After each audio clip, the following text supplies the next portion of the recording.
India की राजनीति का एक पैटर्न पक्का हो चुका है। पार्टीज हार के बाद भी लीडरशिप चेंज नहीं करती। बिहार इसका लेटेस्ट एग्जाम्पल है। तेजस्वी यादव ने चुनाव में जीत दर्ज करने के लिए क्या नहीं किया। वुमेन वोटर्स को लुभाने की कोशिश की, युवाओं को सरकारी नौकरी से अपने पाले में करने की कोशिश की, पर नतीजा फिर भी जीत के रंग में नहीं रंगा। बिहार चुनाव के बाद समीक्षा बैठक हुई। तेजस्वी ने ऑफर किया कि वो आरजेडी को अब लीड नहीं करेंगे, लेकिन पार्टी ने उन्हें ही कंटिन्यू करने के लिए कह दिया। लॉजिक सिंपल है, कोई और है ही नहीं, या शायद होने नहीं दिया जाता। नेशनल लेवल पर भी वही कहानी रिपीट होती है। राहुल गांधी एक डेकेड की सेटबैक्स के बाद भी कांग्रेस के आइडियोलॉजिकल और इमोशनल फेस बने हुए हैं। खड़गे प्रेसिडेंट है, पर असली नैरेटिव, स्ट्रैटेजी और अथॉरिटी गांधी सरनेम के आसपास ही घूमती है। उत्तर प्रदेश में अखिलेश यादव का मॉडल बिल्कुल सेम है। हार हो या जीत हो, कंट्रोल उन्हीं का। रीजनल या इंटरनल नेता रेयरली ऊपर आ पाते हैं। यही अनइंटरप्टेड डायनेस्टी सेंट्रलिज्म डीएमके से शिवसेना तक ऑलमोस्ट सब रीजनल पार्टीज में दिख जाती है। इस वन मैन शोमैनशिप के पीछे तीन चीजें हैं: लेगेसी पॉलिटिक्स, इमोशनल ब्रांडिंग और फ्रेगमेंटेशन का डर। डायनेस्टी के नेता एक एसेट भी होते हैं, लेकिन एक लायबिलिटी भी।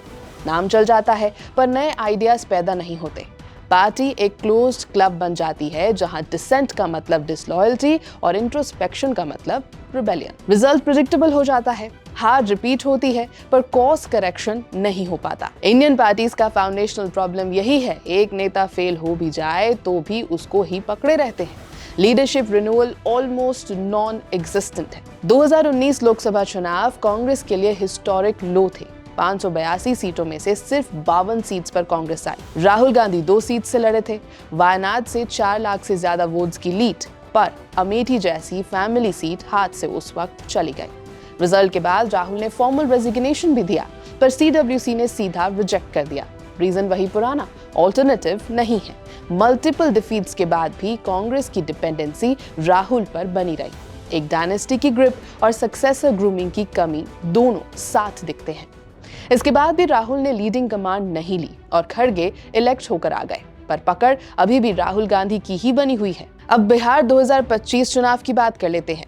बिहार 2025 में आरजेडी सिर्फ 25 सीट्स पर जीत पाई।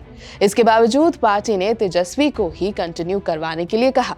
Same reluctance to change leadership after a big round. Akhilesh 2009 से समाजवादी पार्टी लीड कर रहे हैं, पर 2017, 2022 यूपी असेंबली और 2019 लोकसभा तीनों मेजर इलेक्शंस पार्टी हारी।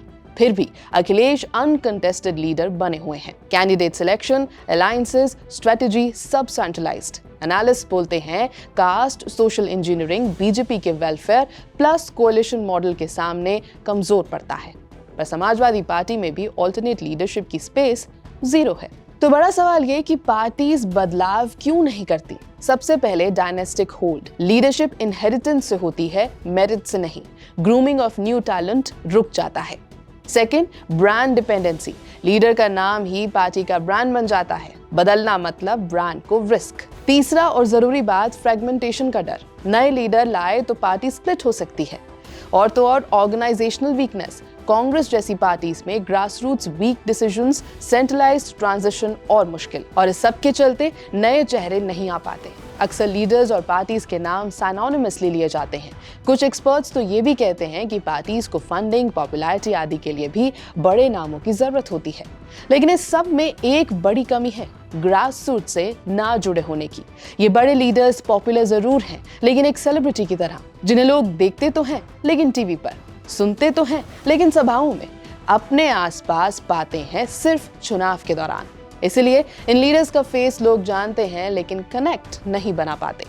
चुनाव हारने के बाद लालू के बच्चों में लड़ाई चल रही है। रोहिणी आचार्य और बाकी बहनों का बहिष्कार और चप्पल वाला आरोप भी है। लेकिन इस सब के बावजूद party thinks that Tejashwi should keep leading. यानी इंडिया की पॉलिटिक्स में वन मैन शोमैनशिप एक सिस्टमैटिक इशू बन चुका है। कांग्रेस, आरजेडी, एसपी सब में ये लूप है। सेम नेता, same narrative and same setbacks. Change तभी आएगा जब पार्टीज फ्रेश लीडरशिप को ब्रीदिंग स्पेस देंगी। अब ये होगा या नहीं, वो तो अगले चुनाव में ही पता चलेगा। ये है एबीपी लाइव, मेरा नाम है श्वेता शर्मा।